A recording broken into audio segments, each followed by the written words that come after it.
أعوذ بالله من الشيطان الرجيم.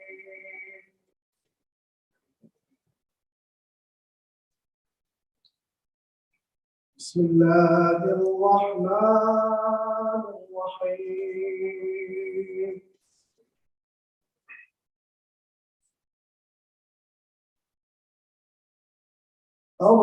الرحمن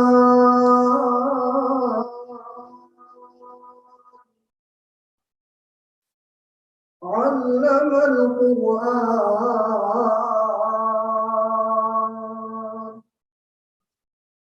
خلق الإنسان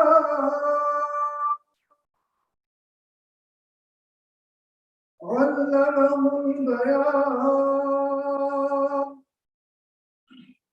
الشمس والقمر بحسبان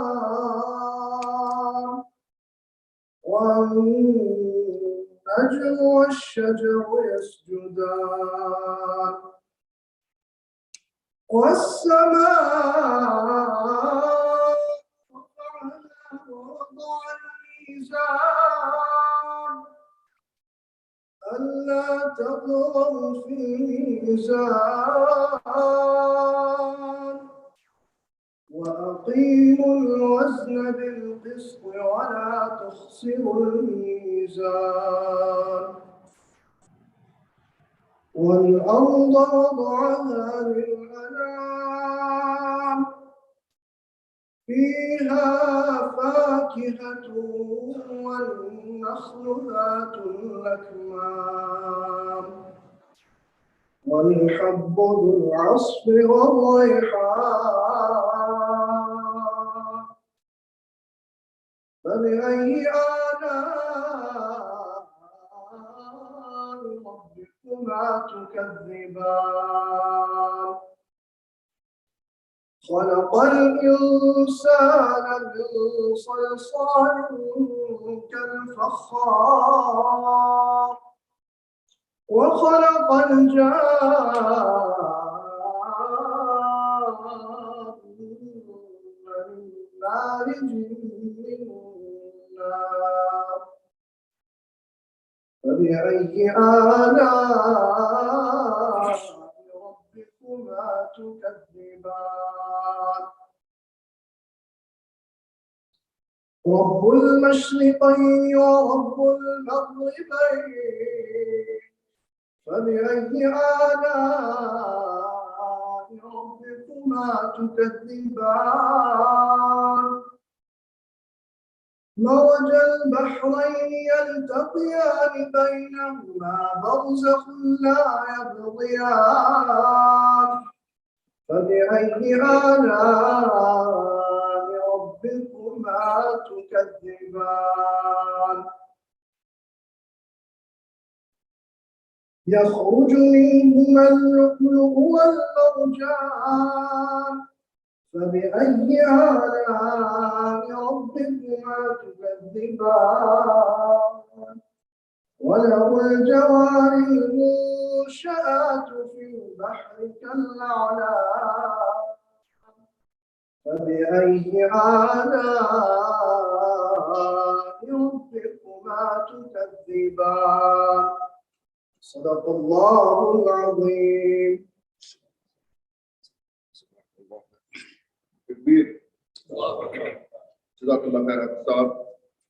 And alhamdulillah, we're blessed to have Sheikh Asim Qadri today with us. May Allah subhanahu wa ta'ala bless our Sheikh and may Allah subhanahu wa ta'ala accept his efforts. Inshallah, he will talk tonight regarding Muslim families cultivating confident youth. Alhamdulillah, we have a lot of you here. MashaAllah. Jazakumullah.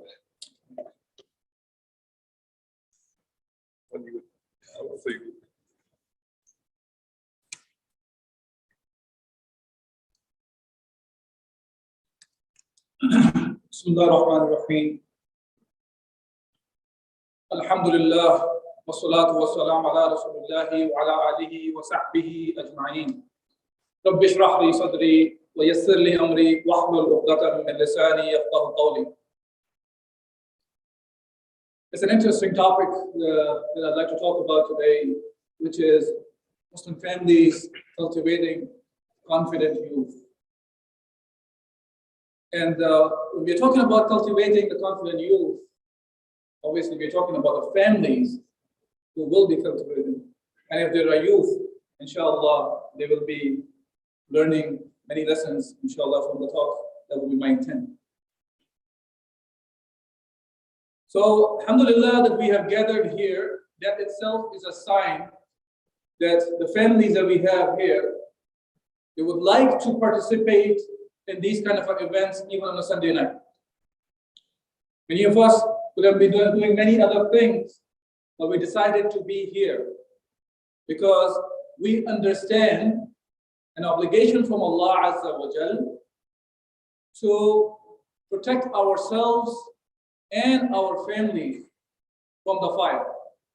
This is the sole reason that we have all gathered here. We understand as Muslims and Muslim Ummah that this is our responsibility to live the way of life that Allah subhanahu wa ta'ala has ordained on us. It's an obligation on us. It is not a recommendation that live according to Islam when we feel like it and whenever we can bend the rules and look for some other ways other than what Allah has commanded. Rather, it is an obligation on all of us, every single one of us, to live the life as Allah subhanahu wa ta'ala has ordained to us. We call ourselves Muslims, which itself bears the burden that we submit to the will of Allah subhanahu wa ta'ala. Just by the name we know, we are the ones who submit our will to the will of Allah subhanahu wa ta'ala. Whatever we want to do, we know we have to go back to Allah Azza wa Jal and see what Allah subhanahu wa ta'ala wants from us. So inshallah, today's talk will encompass how to be a non-apologetic Muslim. And not only a non-apologetic Muslim, but also a confident Muslim. I took the word youth out even though it's part of the title. But for us to cultivate the Muslim youth as confident, we have to be confident. We have to be confident in Islam, that what we're carrying. Are we really confident? Are we the ones who like to declare, no matter where we are at, that alhamdulillah, that Allah subhanahu wa ta'ala made us Muslims? Whether we had to make a choice at one point in our lives, or we were born in Muslim families, and Allah subhanahu wa ta'ala gave us the tawfiq to be on the path of Allah subhanahu wa ta'ala and live the life that Allah subhanahu wa ta'ala wants from us. So we are here, why? Because Allah Azza wa Jal says, Ya ayyuhalladhina amanu qu anfusakum wa ahlikum nara. O you who believe, protect yourself and your families from the fire. وَقُودُهَا النَّاسُ وَالْحِجَارَةُ. The insan, or the human beings, mankind, the people, and the stones are the fuel of the hellfire. That fire we are talking about. This is the fire we want to protect ourselves from. And Allah subhanahu wa ta'ala continues on about this fact by saying, عَلَيْهَا مَلَائِكَةٌ غِلَادٌ شِدَادٌ. Allah has placed severe, tough angels on top of this fire. لَا يَعْصُونَ اللَّهَ مَا أَمَرَهُمْ. They do not disobey to the commands Allah subhanahu wa ta'ala given to them. وَيَفْعَلُونَ مَا يُؤْمَرُونَ. And they do what Allah has commanded them to do. There will not be no bribery over there, or get away from the hellfire just because you belong to a certain family, or you accumulated a certain amount of wealth, and on and on and on. It will be Allah subhanahu wa ta'ala, Maliki Deen. He is the one who will make the decision. Nobody will have a right to speak except the one who was given the right by Allah subhanahu wa ta'ala. The brother, he just recited Surah Al-Rahman. when he was reciting, the first thing came to my mind was Abdullah bin Mas'ud radiallahu anhu, his story. While the Muslims were in Mecca, and they were going through severe kinds of hardships in the time of Rasulullah sallallahu alaihi wasallam.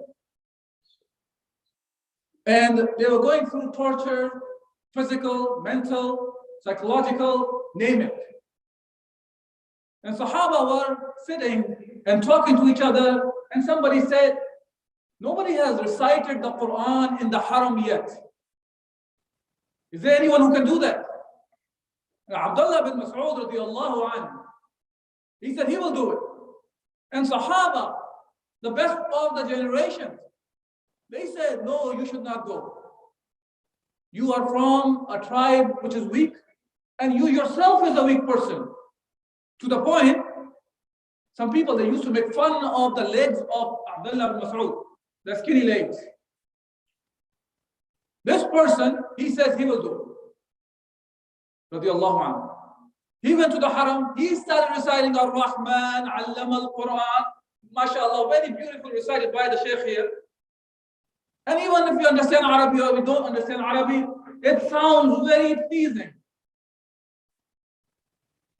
And he's reciting in the language not only Abdullah bin Mas'ud understands, but the Kuffar of the Makkah understands well. Because it was revealed in their language.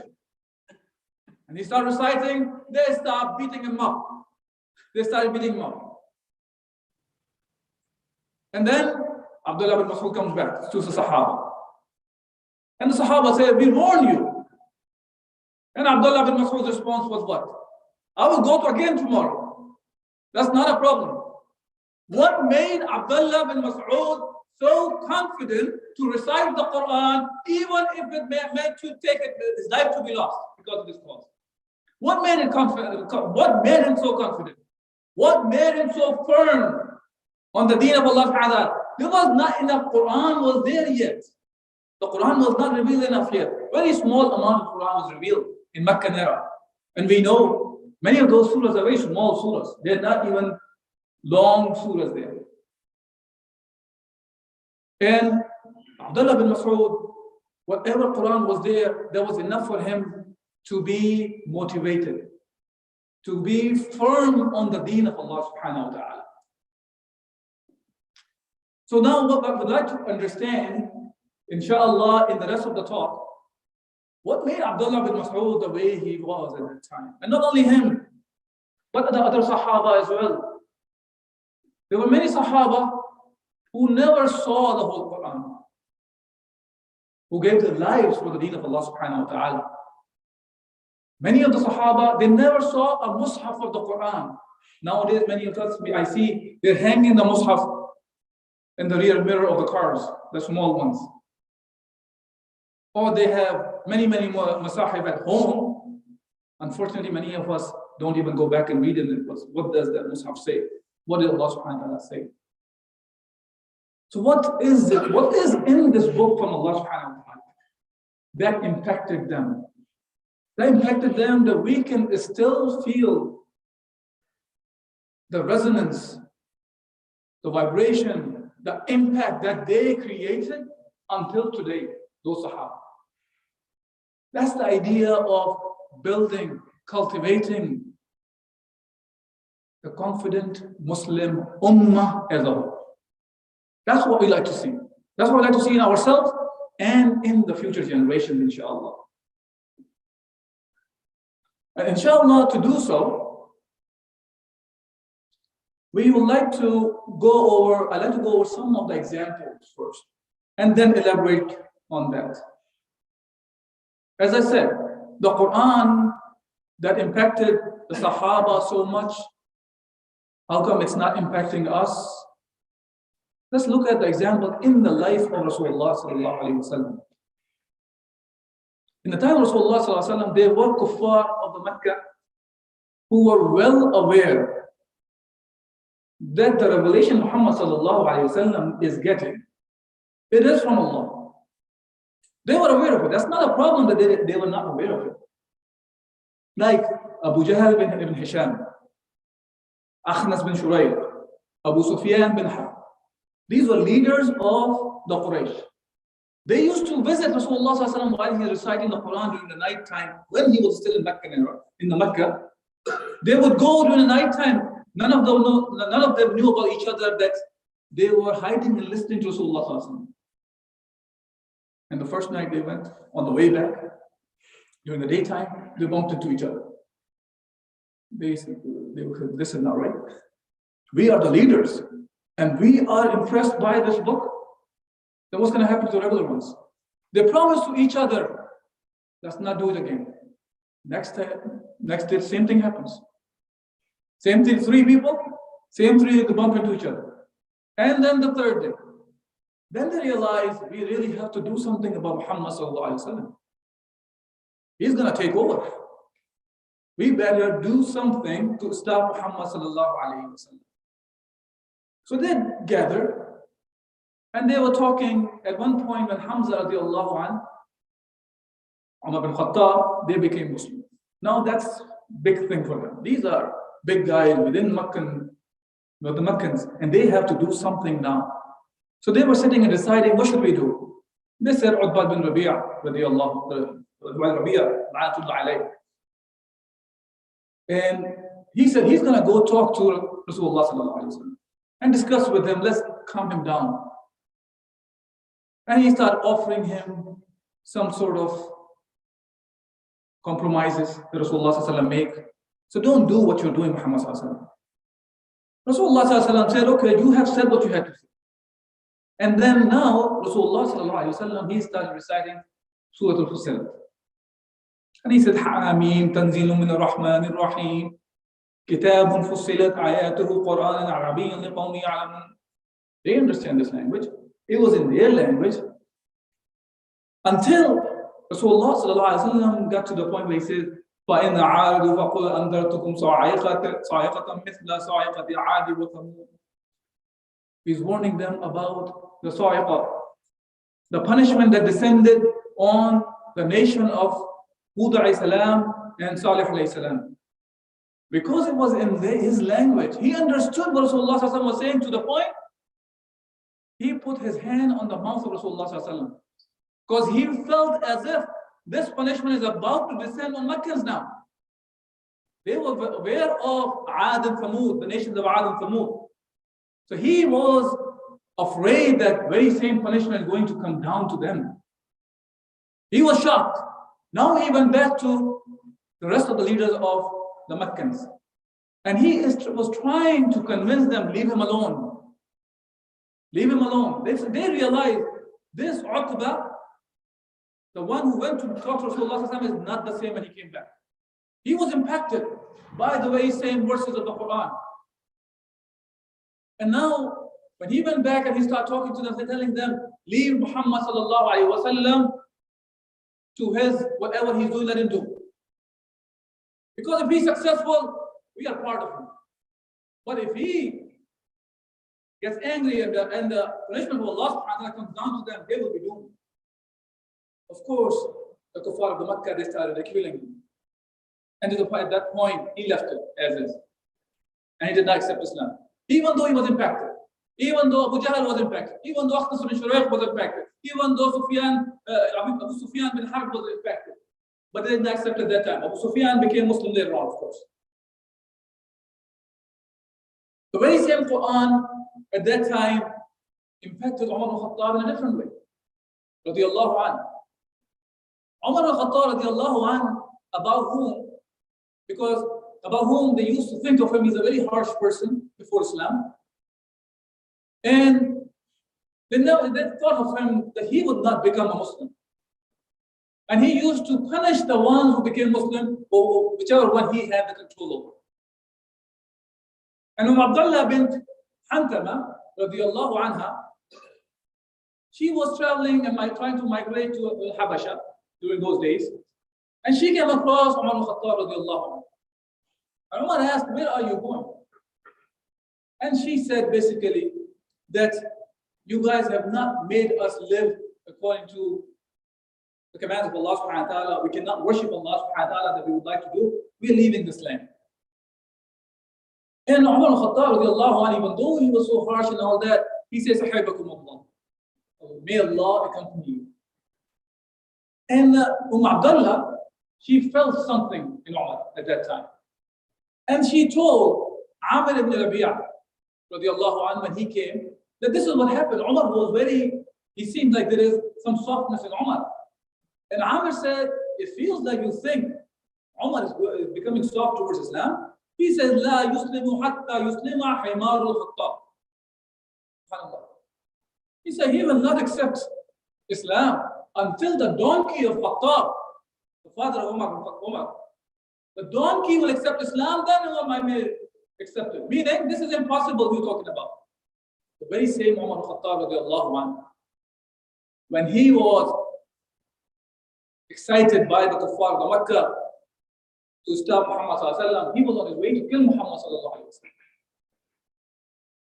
And when he found out by one of the Sahabi on his way, Nu'aym bin Abdullah, that his own sister, because he wanted to divert Umar al-Khattab, because he found out he's going to kill Rasulullah sallallahu alaihi wasallam.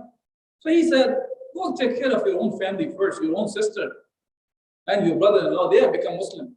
Fatima bint al-Khattab. So he changed his path. Now he's towards his sister's house. Over there, he enters at a time when they were learning Quran, Surah Al-Taha. And he knocked at the door. Umar entered. The Sahabi who was teaching them, he hid behind the curtain or something. When he entered, he started asking about if they have become Muslim.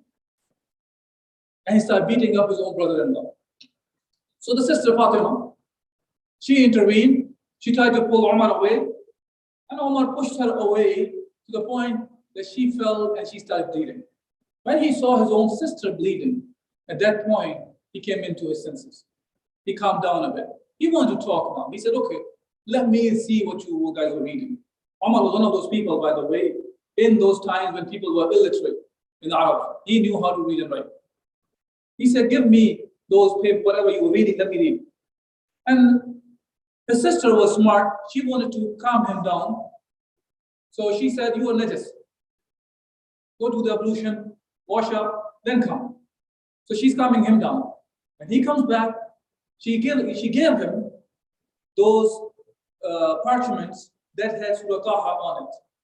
That's Taha ma anzalna alayka al-Quran litashqa illa tazkiratan liman yakhsha, and on and on and on. As Umar is reading the Quran, the Quran started impacting him. There was another incident. I'm not going to all the details, of course. We will be discussing other things also. But this impacted him to the point, right away, he becomes a Muslim. How? He said, okay, where is Muhammad sallallahu alaihi wasallam? The person who was on his way to kill Muhammad sallallahu alaihi wasallam, now he's looking for him so he can enter into full Islam.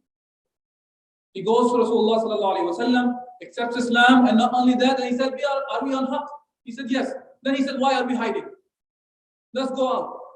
And Hamza radiallahu anhu became Muslim 3 days before Umar al-Khattab. Rasulullah sallallahu alaihi wasallam takes all the Sahaba with two rows, one led by Umar, other led by Hamza, and now they are doing the tawaf of the Kaaba and reciting the Quran there. He has just become a Muslim and he is confident enough to face the kuffar. And some of the reports talk about that. Not only became Muslim like that, now he started going door to door and telling them, I have become a Muslim. His own uncle Abu Jahl's house he went. And then finally, when it was not enough and people were not responding him as he was expected them to be responding, to be harsh with him, so he went to Jamil, one of the guys who was famous to be a CNN of that time, Fox News of that time. He started screaming from the top of his lungs that Umar has become a Sahabi. He has rejected his deen. Umar saying, no. I have not become a Sahabi. I'm not the one who rejected anything. I have entered into Islam. I have become a Muslim. So that's what Umar was, just by listening to parts of the Quran. And today we have brothers and sisters, the whole Quran in front of us. And we recite it on a daily basis. We listen to it on a daily basis. Where is the impact now? How come the Quran is not making us confident to the point We don't care about anybody, what they think about us. وَلَا لَوْمَةَ لَائِمٍ. We do not care about the accusations of the accusers about the Muslim, towards the Muslims. What is it that is missing? That is what, inshallah, I will try to cover in the next few minutes of what I have. So if you want to build confident Muslims, let's talk about what do we mean by confident when we say confident. Confident is, if you go to the English dictionary and just look for the word confident, it means the person who is sure of oneself. He's sure, he's certain of what he's doing or saying. He is excessively bold. He doesn't care about what the others think about what he or she is doing. That's what it means by confident. So it's any confident. A confident can be a Catholic, can be a Muslim, can be a secular, can be whatever you want to call it. But now when we talk about a Muslim to be confident, we're talking about his Islam. He is confident to be a Muslim. How do I make a Muslim to be confident about what he is carrying? First, we have to know who we are. Who are we? What did Allah subhanahu wa ta'ala has referred to us as? As Allah subhanahu wa ta'ala says, وَكَذَلِكَ جَعَلْنَاكُمْ أُمَّةً وَسَطًا لِتَكُونُوا شُهَدَاءَ عَلَى النَّاسِ وَيَكُونَ الرَّسُولُ عَلَيْكُمْ شَهِيدًا. Allah subhanahu wa ta'ala is saying that we have made you, the Ummah of Muhammad sallallahu alayhi wa sallam, the just Ummah, the best Ummah. It doesn't mean moderate Ummah. I would like to reiterate over and over to the brothers and sisters. Unfortunately, many translations out there try to translate as wasata means some mediocre or middle Ummah. Or balance is a different meaning. That's why I said the just. But the balance is coming from where? Coming from Allah subhanahu wa ta'ala. We are balanced by Allah subhanahu wa ta'ala. We are the best ummah. By the way, the word wasata in Arabic language itself means best as well. It does not mean just middle. So Allah subhanahu wa ta'ala has made us the best ummah, and we are witnesses over mankind. We are accountable for the mankind. We are the ones supposed to carry this message of Allah subhanahu wa ta'ala to them. So Allah was witness over us. There is no doubt in anybody's heart that Muhammad conveyed the message in the best possible manner anyone can do. He did his job. He did his job to be the shaheed over us, the witness over us. Are we doing the job of us? So understand that we are the best ummah. As Allah subhanahu wa ta'ala has said other places, kuntum khayra ummatan ukhrijat lin-nas ta'muruna bil ma'ruf wa tanhauna 'anil munkar. You are the best ummah raised for the mankind. This is the attitude a Muslim must carry, because we are carrying the message from the creator of the heavens and the earth. How can we not have this attitude? How can we not be confident to carry this message? When we have the message from the creator of the heavens and the earth, we are not talking about 10 people, 50 people, 100 people, or the whole world, mankind is gathered together and came up with a system of life. We are talking about a system of life that we have from Allah subhanahu wa ta'ala. How can we be not confident? Only reason can be if we do not understand this message properly. This is why it's very important to understand this message. Then we understand what does it mean by inna Deen 'inda Allah Islam. In front of Allah subhanahu wa ta'ala, only Deen is the Deen of Islam. And the only Deen acceptable by Allah subhanahu wa ta'ala is the Deen of Islam. فَغَيْرَ دِينِ اللَّهِ يَقُولُ وَلَهُ أَسْلَمَ مَنْ فِي السَّمَاوَاتِ وَالْأَرْضِ طَوْعًا وَكَرْهًا وَإِلَيْهِ يُرْجَعُونَ. Do they seek other than the religion of Allah subhanahu wa ta'ala? Are they seeking that? Worshipping none but Allah subhanahu wa ta'ala, while to Him submitted all creatures in the heavens and the earth. And Allah subhanahu wa ta'ala says, وَمَنْ يَبْتَغِي غَيْرَ الْإِسْلَامِ دِينًا فَلَنْ يُقْبَلْ مِنْهُ. Anyone whoever seeks a religion other than Islam, Allah subhanahu wa ta'ala will not accept it. That's the attitude we have to have first. Now some brothers will come up and say, brother, why are you talking like this? We are living in the West. How can you talk about that you are the best nation raised while you migrate from other countries to this country to get the goodies of this country? How can you talk like that? We can talk like that because this whole world belongs to Allah subhanahu wa ta'ala. Not only that, when we want to carry this message, this is not only for my sake that I like to say this ummah is better than the others. It's because Allah subhanahu wa ta'ala said so. And we like to give this message of guidance to the whole mankind. We like to share the goodness Allah has given to us. How can we be the one who like to goodies from the others, but you have the best thing a mankind have and you hide it in your back pocket? And that can only happen if we are not confident in that.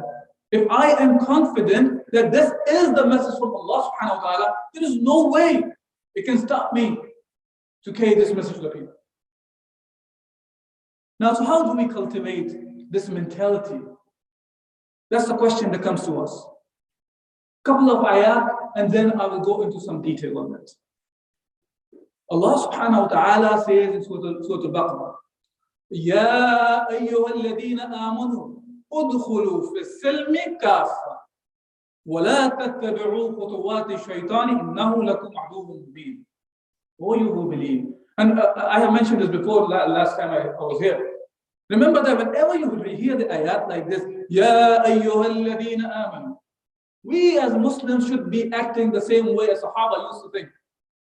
If these words have been said, okay, our ears should go up. Okay, Allah is going to give us some awamir or nawahi, meaning some commands to be done or something to be stayed away from.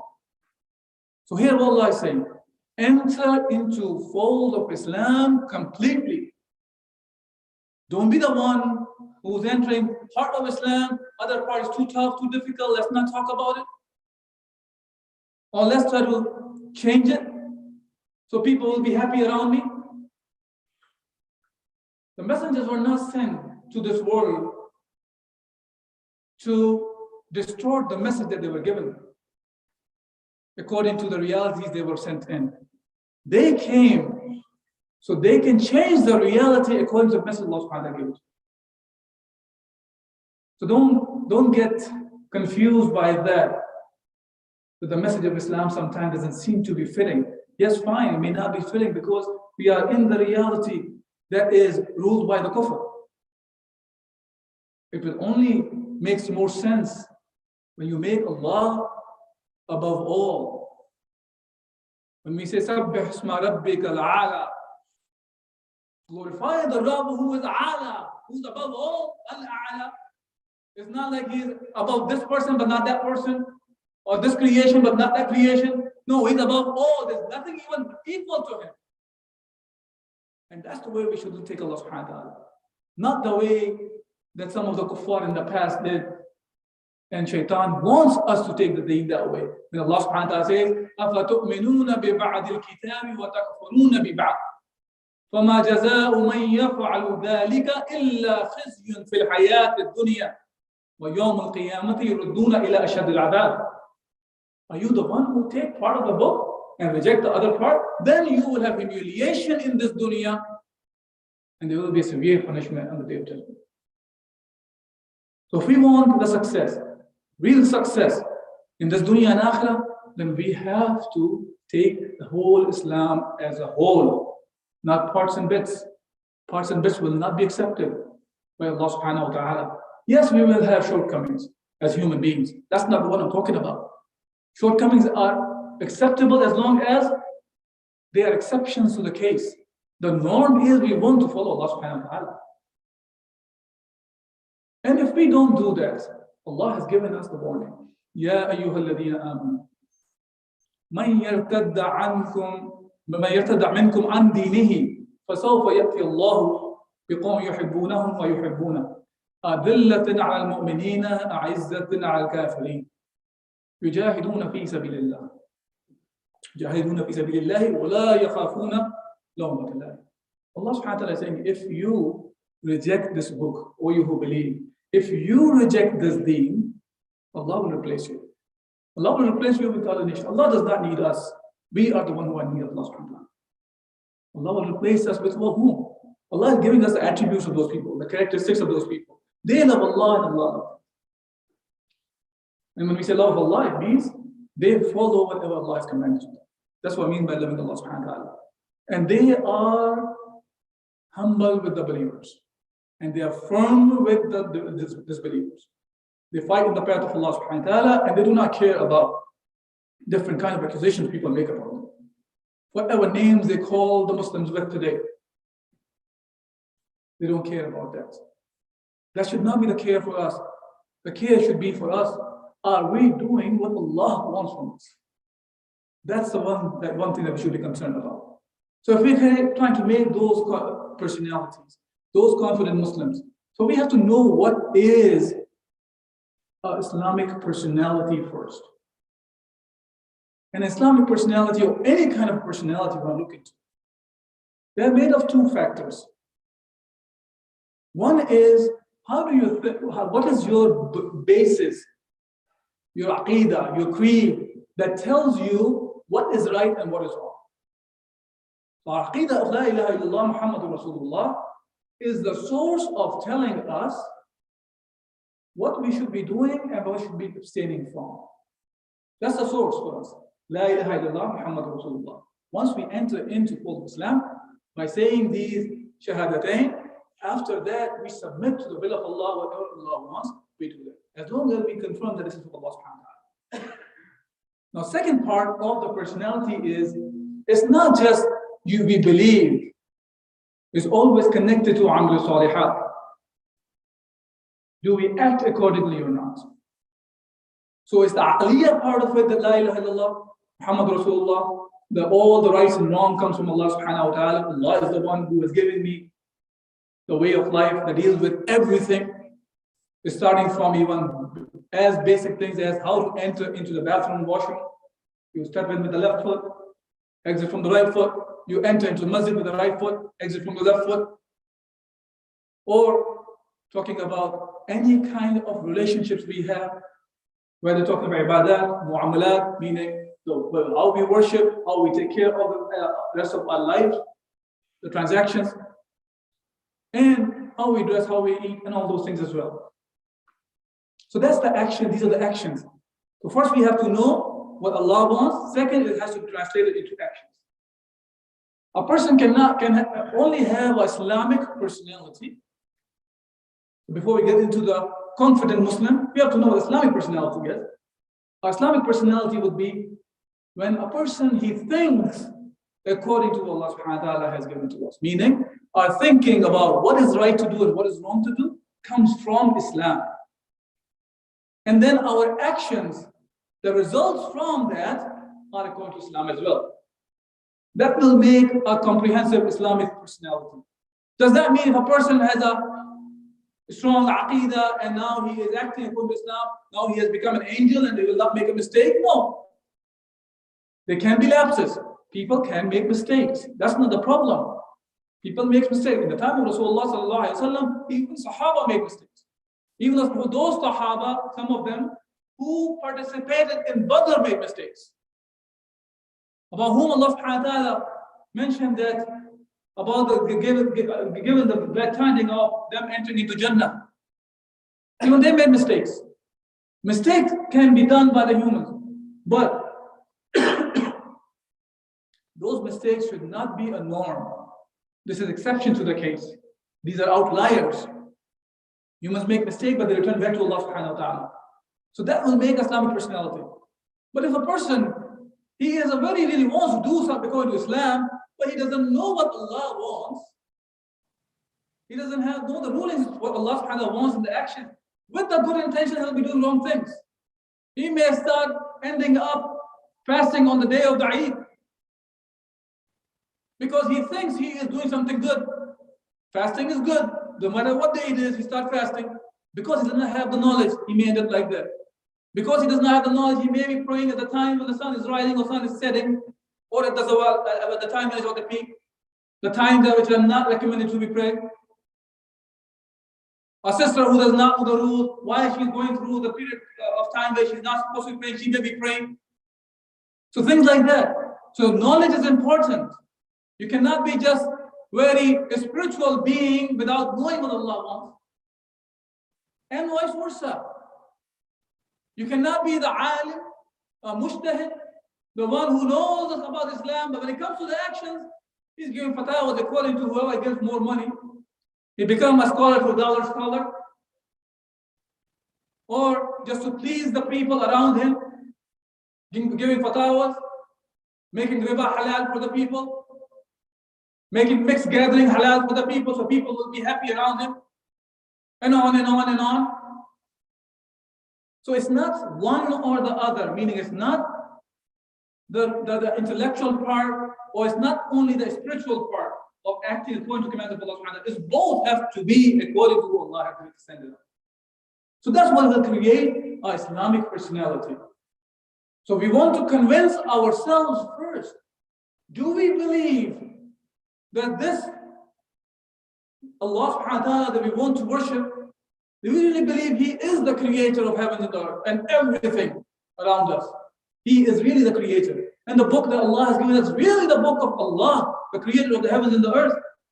And Muhammad sallallahu alaihi wasallam is the messenger. Do we really believe in those things? Once we have this rasikh aqidah, this aqidah firmly installed in us, as we saw in the case of Umar al-Khattab radiallahu anh, just listening to a few ayat were enough because that was concluded in his mind that this is it. Sometimes we procrastinate all the time. Oh yeah, inshallah, let's start acting according to Islam. One day. Even to the point people do not, some of the unfortunate Muslims do not pray. You ask them to come and pray, they say, yeah, brother, go ahead, inshallah, I'll join you. And never show up. The brothers who are involved in the haram activities, you ask them not to do, they'll say, yeah, I know it's haram, but continue on. What is it that's not preventing us to get away from this normal way of committing haram? Normally, continuously committing haram. What is it not preventing us? That is, we really have to question ourselves. Do we understand that we can die at any time and we have to face Allah subhanahu wa ta'ala? There is no guarantee we have that we are going to breathe the second breath that I'm taking or exhaling. Do I have the guarantee? No. So any one of us can die at any time. And we prepared ourselves to face Allah subhanahu wa ta'ala. That's the way we should look at the life. That's the way this Islamic personality should be. That's the way that will make a person confident once he understands that he is going to respond to Allah subhanahu wa ta'ala. He has to answer Allah subhanahu wa ta'ala. And then we understand the hadith of Rasulullah sallallahu alaihi wasallam in this context. When the hadith says, لا يؤمن أحدكم حتى يكون هواه طبعا لما جئت به. This hadith is reported by Imam Nawawi in one of his books. And the meaning of the hadith is that none of you truly believes until his desires, hawa, are subservient to what I have brought. Meaning, our inclinations are now according to what Allah wants. Yes, we may not know, but the moment we find out what Allah subhanahu wa ta'ala wants in any issue, now our desires should be inclined to whatever Allah subhanahu wa ta'ala wants. Maybe we will not like it in the beginning, but we will do it because Allah wants us. So this is what I mean by that. Now, for us to have ourselves to be confident and to have a nation of confident youth and the Ummah, we have to make sure one more thing, and inshallah I'll stop there. Which is to have a clear vision in our minds. What exactly is the purpose of our life as individuals? And what is the purpose of this Ummah? What is the mission that Allah subhanahu wa ta'ala has placed on us? If we don't have a clear mission, if we don't have a clear goal in front of us, how can we go in that direction? What is that goal Allah has set for each and every individual? Allah subhanahu wa ta'ala says, وَمَا خَلَقْتُ الْجِنَّ وَالْإِنسَ إِلَّا لِيَعْبُدُونَ. We have not created mankind and the jinn kind, but to worship Allah subhanahu wa ta'ala. That's the purpose of our life. It has to be clear to us. Yes, we can have youth, our children to be very confident, but they can be very confident doctors, engineers, accountants, on and on and on. But that's what they are. If they are not looking at the life from the perspective, from the lenses of Islam, then everything has to be focused according to that I am pleasing Allah or not. Yes, we should be best at whatever we do. I'm not trying to say don't be any of those things. But the main purpose of life has to be clear. And along with that, our mission has to be clear. What is the mission that Rasulullah said? Allah subhanahu wa ta'ala says, وَالَّذِي أَرْسَلَ رَسُولَهُ بِالْهُدَى وَدِينَ الْحَقِّ لِيُظْهِرَهُ عَلَى الدِّينِ كُلِّهِ وَلَوْ كَرِهَ الْمُشْرِكُونَ. Allah subhanahu wa ta'ala is saying that He who has sent His messenger with the guidance, with the deen of truth. For what?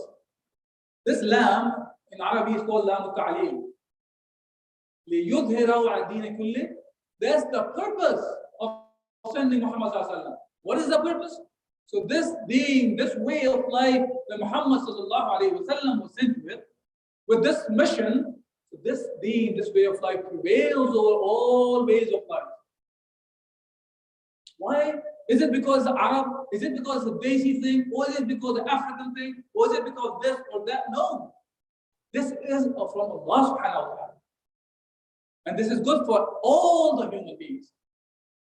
Because if we are not following the path of Allah, then the path is the path of deviation.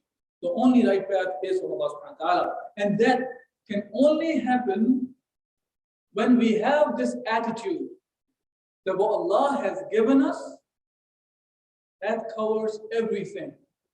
That covers everything. It gives me the answer for everything. We should not be the ones who think of the life as, yes, when I am inside the masjid, yes, when I'm inside my own house, yes, when I'm inside a place where all the Muslims are there, we'll talk about Islam. When we're out of these, then I have another life. Muslims are not supposed to be this way. There's no secularism in Islam.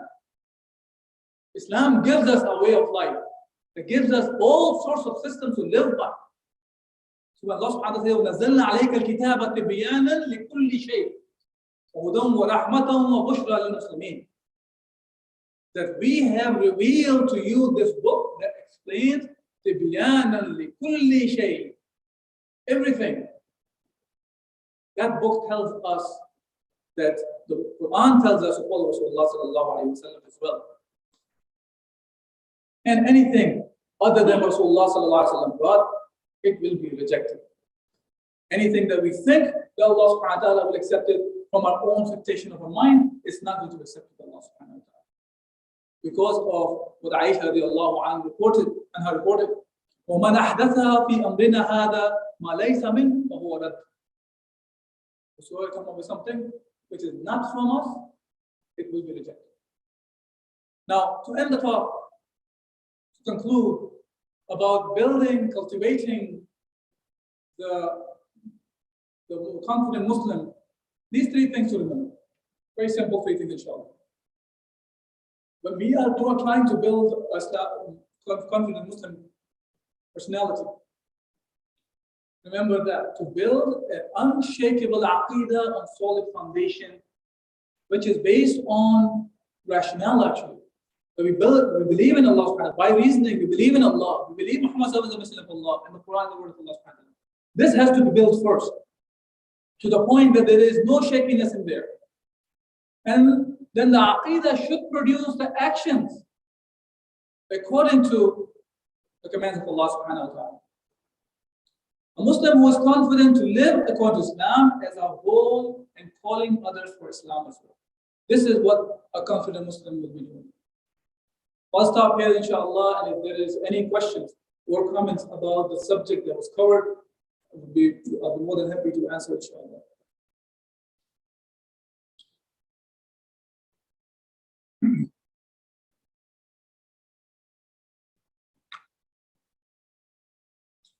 You have a question, brother?